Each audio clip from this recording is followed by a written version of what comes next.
Standing here, I realize you are just like me, trying to make history. But who's to judge the right from wrong? When our guard is down, I think we'll both agree that violence breeds violence, but in the end, it has to be this way. I've carved my own path, you followed your wrath, but maybe we're both the same. The world has turned, and so many have burned, but nobody is to blame. Yet staring across this barren, wasted land, I feel new life will be born, beneath the blood-stained sand. Beneath the blood-stained sand.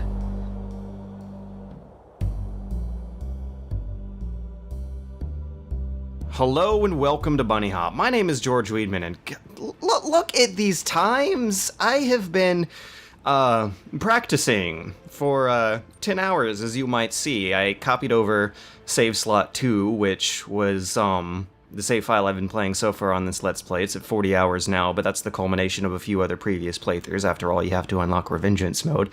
And then I copied it over before the final boss battle and practiced on save file 3, which reads 50 hours. You can do the math and see just how long it has taken me to deal with this asshole here. Yeah, Senator Armstrong. This guy... This guy is ridiculous, even by Metal Gear Solid boss standards, and sometimes the arena glitches out here, so we're just gonna have to deal with that. It happens more often when I'm recording. Sometimes it happens when it doesn't, but I've noticed that the chances of it happening statistically increase with recording. Anyways, you just have to survive for about 2.5 minutes on top of Metal Gear Excelsius here for you to win. It's a very bizarre section of the game where if you actually try to chip away at his health, you do like extremely minor chip damage like that. That was just 5% or 0.5% and 9 hits. That's ridiculous. But yeah, this guy, Senator Armstrong, is silly even by Metal Gear Rising standards. Like, even with everything that this game had prepared me for in terms of tone, flavor, and atmosphere, and theming, I was, like, still not prepared for how ridiculous this guy gets. And the Zero Punctuation review, Yahtzee likens it to, watching an episode of Ghost in the Shell where cyborgs are having very serious cyborg conversations about whether or not they're humans for being cyborgs. And then you change the channel to Dragon Ball Z accidentally and see that this week's special guest villain is Hulk Hogan, who spends 20 minutes body slamming people while talking about how great right-wing politics are, and then punching people in the face who disagree with him. That's pretty much what is happening right now. If you added up the time of the cutscenes and the 2.5 minutes that you have to survive each time when they actually pit you against them, I bet it would add out to about a good 10 or 15 minutes or so. But anyways, there's this line he says right before the fight begins where he explains just how he can become this super buff macho Superman. And the reason why is nanomachines, son. Nanomachines, son. He says that because the writers are poking fun of how nanomachines became the pseudoscience excuse in Metal Gear Solid 4 for all the magic in Metal Gear Solid 2. Because the Metal Gear Solid canon is no longer sacred. In real life, Kojima wanted it to end 10 years ago, maybe even 13 years ago, but the continued popularity of the series has kept him from not writing more, and the more he writes, the more confusing it is going to get, the more contrived the excuses are going to get, the more it's going to move from things happening for writerly purposes into things happening for canon purposes. Instead of this guy just being like a magic vampire or whatever, he says nanomachine, son. And that's supposed to be enough. And also, the canon is no longer sacred inside the own universe because stuff like this is happening. Well, this is the universe just poking fun at itself, but in actual mainline Metal Gear Solid games, the canon is full of contradictions and retcons and overly complicated subplots and backstories that are told for characters that don't need them, and a lot of those overly complicated backstories and subplots are not shown to us, but told to us. Like, that's supposed to be one of the first rules of script writing if you want something to be cinematic and everything, is to not tell your viewers what's going on, but show them. It's a lot more efficient, because a picture is worth 1,000 words, and 1,000 words takes about 10 minutes to explain. Well, that's also like an adage that's not entirely true in all cases anyways. I made a video about a picture that may or may not be worth 1,000 words, and you could write a whole book about the stuff going on in that one particular picture I chose. Anyways, these stories that are told to us and not shown to us, that are unnecessarily complicated backstories and subplots, they compromise the integrity of their own story inside of the series, inside of the canon. The Metal Gear Solid games that concern themselves more with the canon are going to suffer for it. By the way, you can notice that the background isn't glitching out anymore. That's cool. I kind of anticipated that to happen at some point. I don't really know what causes that glitch, but it seems pretty random. Anyways, Metal Gear Solid games that concern themselves more with canon are going to suffer for it. That's kind of why I didn't like Ground Zeroes so much. There was, well, to begin with, there was barely any story at all going on in this game. It was the inciting incident for, or what we're presuming to be the inciting incident for the story of the Phantom Pain, but basically everything in that game that happens except for Skullface's backstory is concerning itself with canon from Peace Walker. Like, Chico and Paz get thrown around, raped and battered and blown up, and I'm supposed to care because doing that stuff is bad, right? But when you look at the actual storyline that those characters are involved in, they are given such little effective characterization. Like, they have characterization, but very little of it is effective. And it is so ineffective, in fact, that I really could not bring myself to care about them getting battered around and raped and blown up and stuff. And I don't know, like, that's supposed to be shock value, right? But I wasn't shocked, and I don't know if that makes me a horribly insensitive person or not. I don't know. It was just edgy, envelope-pushing shock, and Metal Gear Solid games actually already had that. They also have had a degree of absurdity that counterbalances that. They have always been dark, raw, edgy, and envelope-pushing, but they have also had usually very effective characterization done to them that makes it hit a bit harder. Like, the relations that you as the player and Snake as the character have with the characters in Metal Gear Solid games are effectively shown to you in cutscenes and stuff, and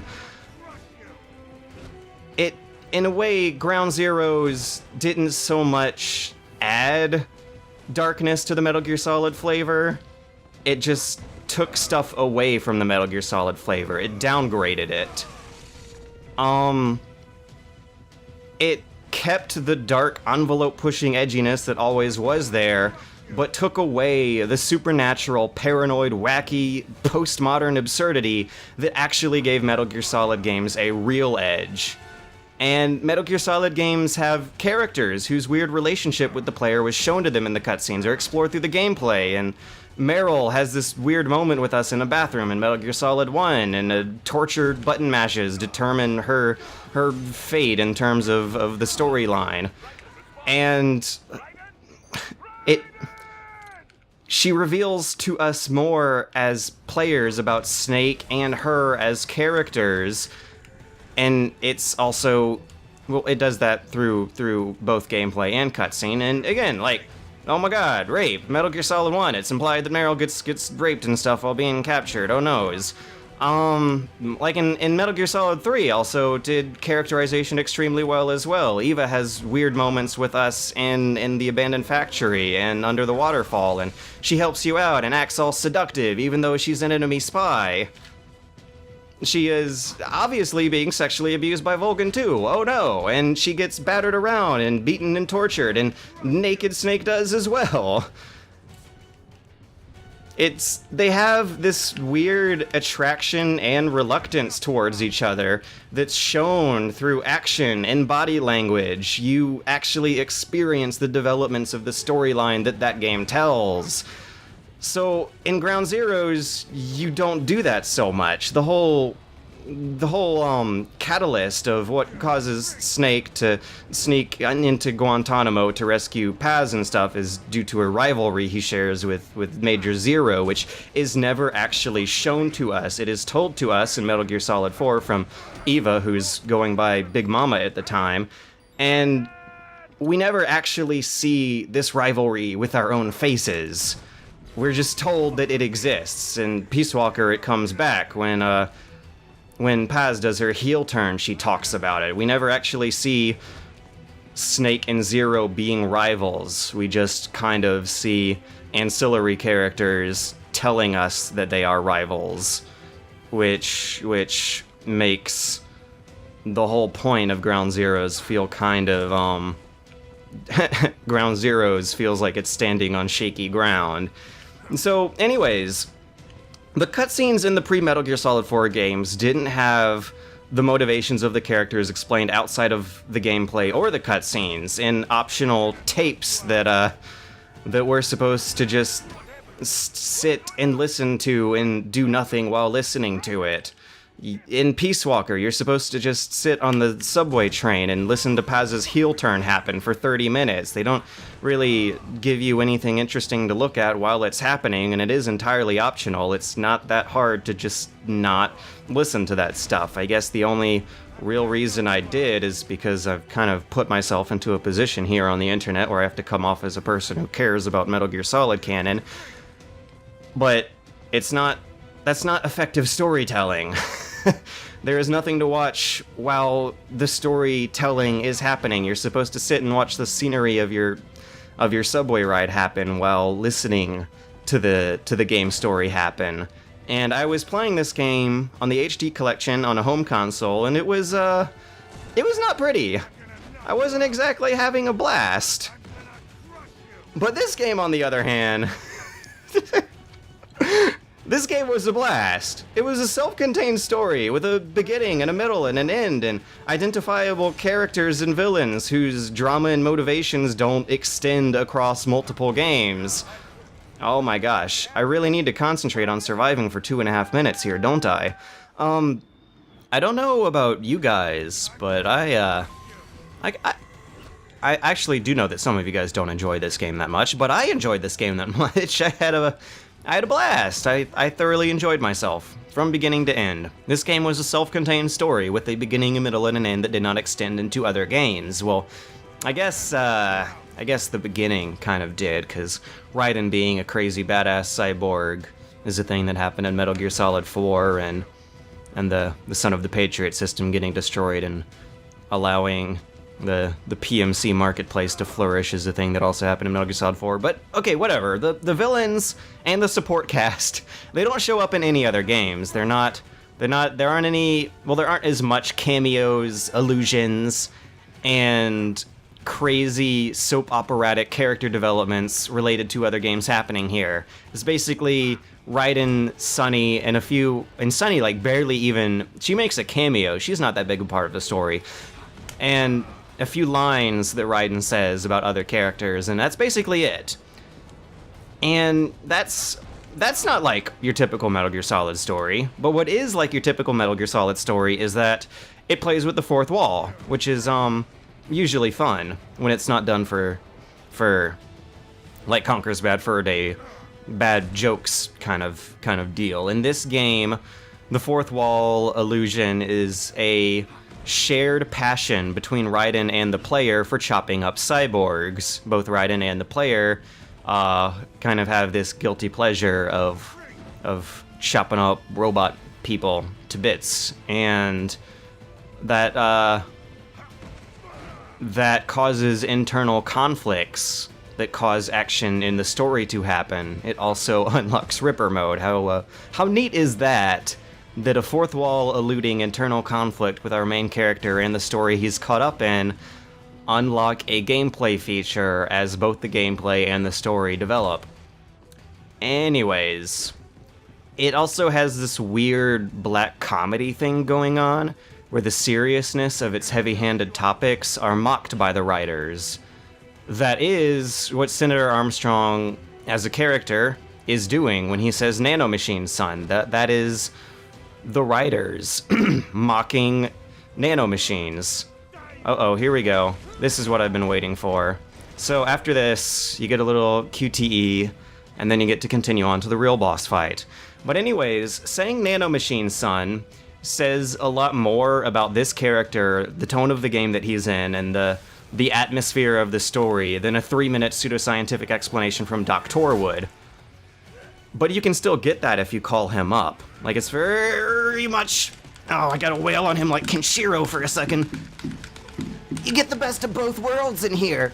You get to wail on people like Kenshiro, and also call people up in really long codec conversations about pseudoscientific bullshit that actually doesn't matter a whole lot to the story. Also, saying nanomachines, son, is comedy. It's not what you'd expect a character like this, an American senator who takes his job a little bit seriously in the middle of a presidential assassination plot to destabilize political tensions in the Middle East, to say. He defies expectations, therefore it is comedy. Oh, there's the music. Oh, geez, I have been doing this for 10 hours over the past... This is why. I've been doing this for 10 hours total over the past, I want to say, 3 days. For those of you following my exploits in real life as they happen, this is the reason why this video is a day late. Ow! So basically, on Revengeance mode, all of Senator Armstrong's attacks are one-hit KOs unless you have health packs, and I don't have health packs. Every 6 points of damage he's due for a stagger. You can use blade canceling to extend the damage of your combos, which you really need to do because light attacks do 0.4% of damage and heavy attacks do 0.6. God damn it. Okay, you can dodge through that AoE blast if you time up your dodge just perfectly, but it's a whole lot more safer and ultimately more time efficient. There we go. It's ultimately a whole lot more safer to just press the dodge button twice in a row as soon as you see him turn. Whew! As soon as you see him turn yellow. And also, he's due for a stagger every 6 points of percentile damage. There we go. Tap dodge twice. Now rush towards him and keep the combo going. Aha! He's due for a stagger like that every 6% of health. And if you uppercut him in the middle of the stagger, whoo, whoo, oh shit, I hate that move. Oh, there's not a lot of bullshit to this boss fight, but sometimes he can very strangely teleport himself around the map when he's doing his grapple move. Okay, at 179% and lower, he starts using a move that initiates a QTE that gives you an opportunity to do extremely heavy damage on him. I want to do that. Oh, yeah, stagger. I want to, get hit. Damn it. I want to get hit by a yellow move he does that starts happening at 179 and lower. At 159, he throws some bit of rubble at you, and God almighty, that's a doozy. I'm really gonna have to shut up when he does that. But until then, the combo I want to be spamming is Y, X, Y. Blade cancel, Y, X, Y. Block. Y, X, block. Damn it. Okay, I've found in my 10 hours of practice that, God, I am an adult. I'm supposed to be an adult, right? Like with a life and responsibilities and a job and stuff. But I have basically been spending all of my free time practicing against this boss for 10 hours to make sure that I don't fuck up as bad right now when I'm recording. If I die next time, I'm gonna start character upgrading. Because I think I'm actually... Yeah, there we go. I'm gonna want fuel cells. Anyways, In my many hours of experience fighting this boss, I have found that the most time-efficient combo to spam on him is the little flips that Raiden does when you press Y and X, and then you press Y again, and he does a strong stab with his foot towards your target. You can cancel out of that to parry or blade cancel in the middle of his crazy flips, which is awesome because it deals a lot of damage very fast that you can cancel out of to keep your combo string going. Whew. So in the beginning, you can spam that a few times, start a stagger, buy some more time using the stagger. It's generally safer to parry his basic melee attacks than it is to dodge them. Although it is very tempting to dodge him because his tells are so slow sometimes. He has a 4-hit combo that he does sometimes, and the first hit of that oh god. The first hit of that combo happens very fast. Okay, that AoE blast is trouble too. It really sucks if you're in the middle of a long-winded combo that you can't cancel out of, and he starts initiating that AoE blast before Raiden has time to double dodge backwards and get out of the radius. Sometimes you kind of have to commit yourself to just trying to get the timing of, sometimes you just gotta commit to getting the timing of the dodge so perfect that you can dodge through the blast. Also, if you stagger him, you can knock him down on the ground. However, I believe, judging from some of the values I've been reading on his health bar, that you get an extra 0.1% damage if you hit him in the air. Which is not a whole lot, but it helps, and that's the reason why I want to be focusing on uppercutting him into the air rather than strong stabbing him down onto the ground when he staggers.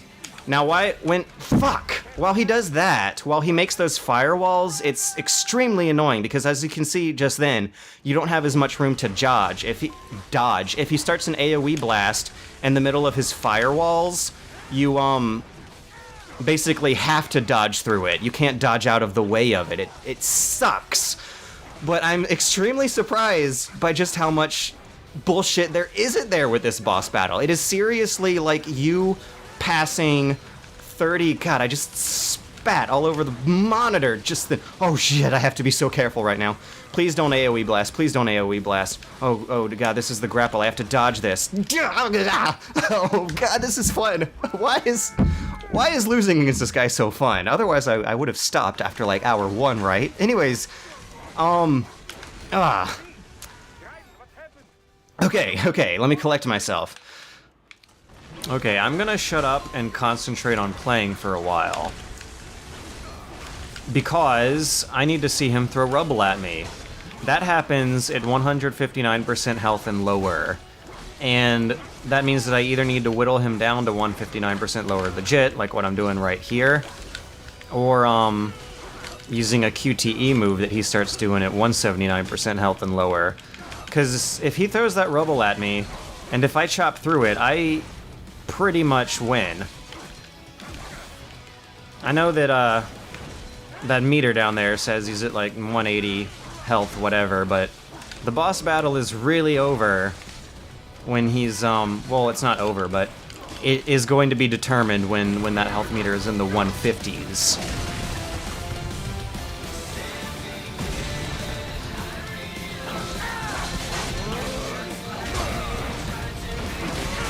Oh, this is it. This is the QTE move. Parry! Yeah! Now I gotta mash! Ugh. Let's see what it get. Why? Yeah! Oh, sweet! Look at his meter! Look at it go down! Ah, one more. Hey! Okay, woo. Alright, he is going to try to throw rubble at me now, and I'm going to have to chop through it. Oh god, I'm nervous. This, your sword always lands right behind you, by the way. Let me equip some Gatorade just in case, because I have a lot of blade mode ahead of me. I want to be very, very, very careful that I do hit that. And I can get some easy damage on him on his way up right now. And I'm gonna want to refill my meter too before this first one lands. Look at those hover hands. He's not actually holding that. First one's 2 o'clock, second one's 10. Let's do this.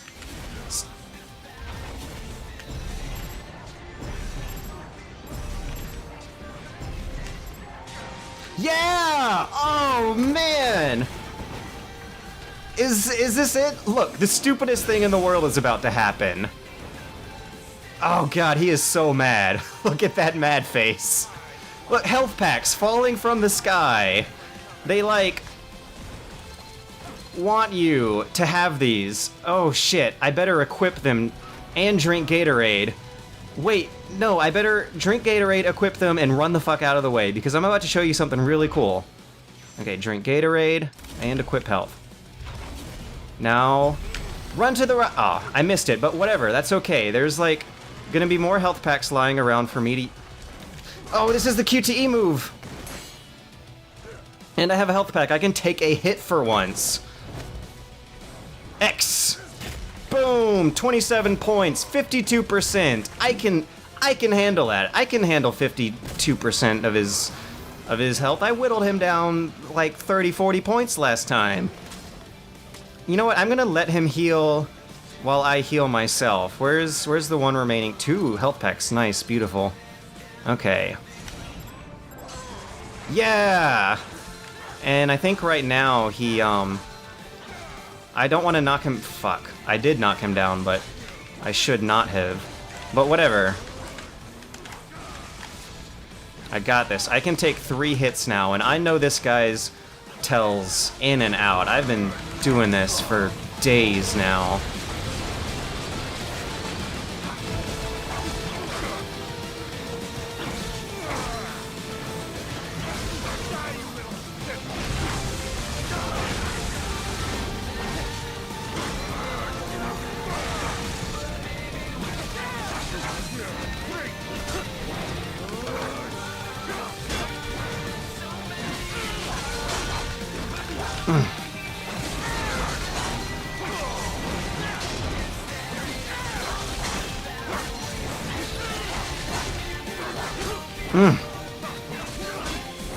Two, fuck, 3, 4.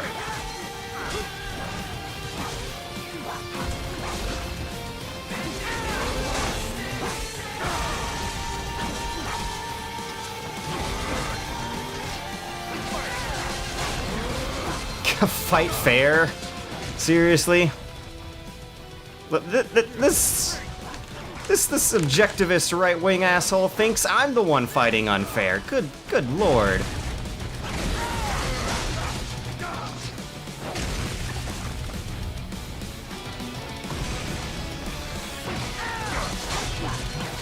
Oh god, 34%. I think you really... I'm gonna do a bit something different and turn on blade mode, Ripper mode, because, god, I think this is the final... I think this is the final stretch right now. This is it! This is it! It's happening! Wait, no. Oh, that was not it! But I was able to at least take the hint. The hit, excuse me. And you know what? Let me, drink some Gatorade and... No! Oh, shit. Oh, shit.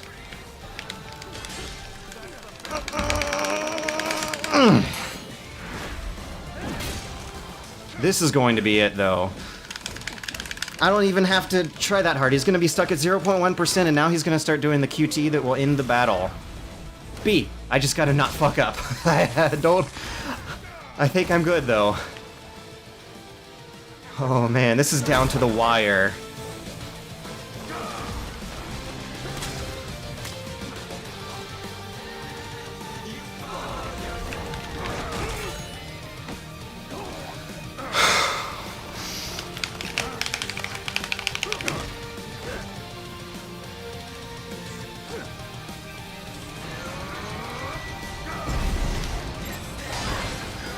Okay, now I gotta hit his right fist, and then I got a YB, I think. I think YB is next. YB! Oh, it is so cathartic! After all that, like, especially if you watch the cutscenes, like, this is the most prolonged, cathartic, like, satisfying final boss battle ever. Like, his facial expressions make it so much better, too. Oh, I gotta mash! This is what happens when the canon is not sacred. This is how you do a spin-off. Oh, God. Oh, I messed up. It's okay, though. It's okay. I just gotta not fuck up the next QTE. Oh.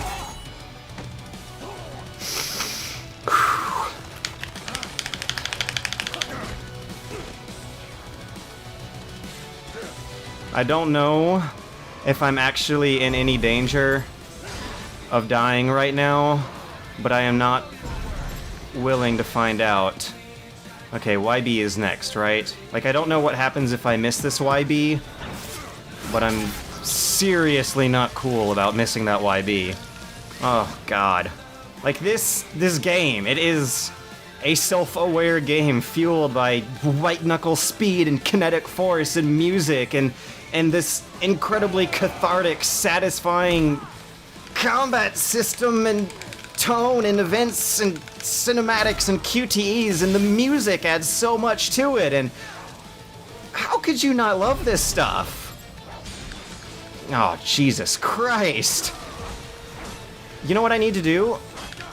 I need to drink Gatorade.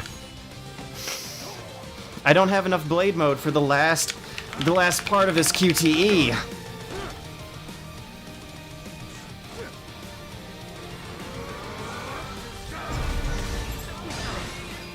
Alright, I'm gonna start pressing the D-pad and see if I can get it. No prompt for Gatorade. I'm tapping the D-pad. I need Gatorade.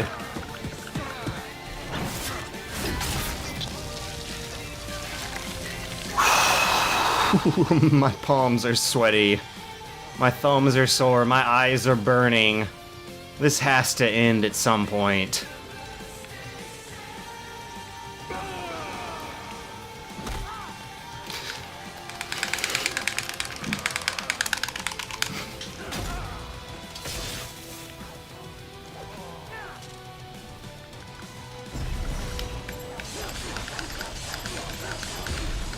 There we go. We're done here. That is something Sonic the Hedgehog would say too. Oh, jeez. That is... Ew, gross. That is how you end something as ridiculously prolonged and over-the-top ridiculous. Just have everyone go out in this glory, horrible blaze of gore. Ah, jeez. That took me 2.5 hours, by the way. And it was forgiving enough to give me a B. I wonder how many times total I died. I probably shouldn't be skipping through these so much, but I don't care. It's over, my friends. That was Metal Gear Rising on Revengeance mode. Oh, jeez. What am I gonna do? Should I get an artificial pet? I don't know. I should skip. But yeah, there you go. Like, put that in your headcanon and then disregard it for reasons as arbitrary as your headcanon. The canon is no longer sacred, and that is why we have an awesome, awesome game like Metal Gear Rising happening. Whew. I really hope the Phantom Pain is going to be as fun and exciting as this thing is. I'm pretty sure it will be, but I mean, there's always a chance it could be like Peace Walker or something. But anyways, that was a hell of a lot of quote-unquote fun. That was Type 2 fun.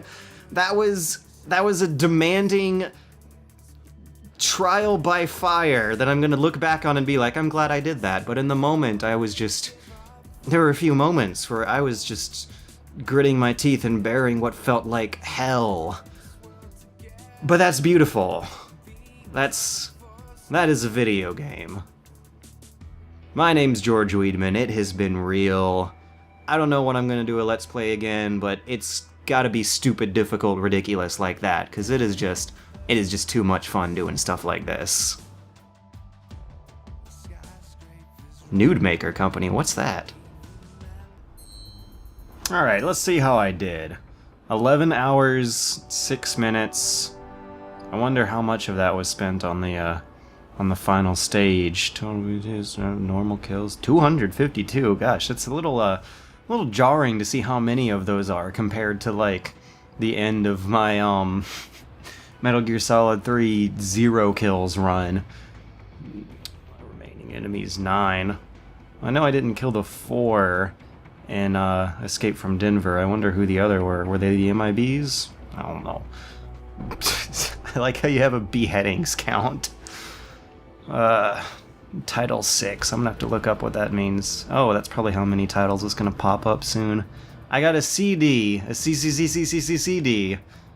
Wait, the game. Oh, these are such bullshit. Normal or higher. Well, like, it's impossible not to earn 300,000 BP. Only using the high frequency blade. Like, you can only do that. The only way you could not get that title is if you started a new game plus and started using the Marasma or wooden sword. Complete normal or higher while killing at least 50 enemies. Normal or higher. Yeah, this is stuff that's like really hard not to do. But it gives you titles like it's a reward. I don't know.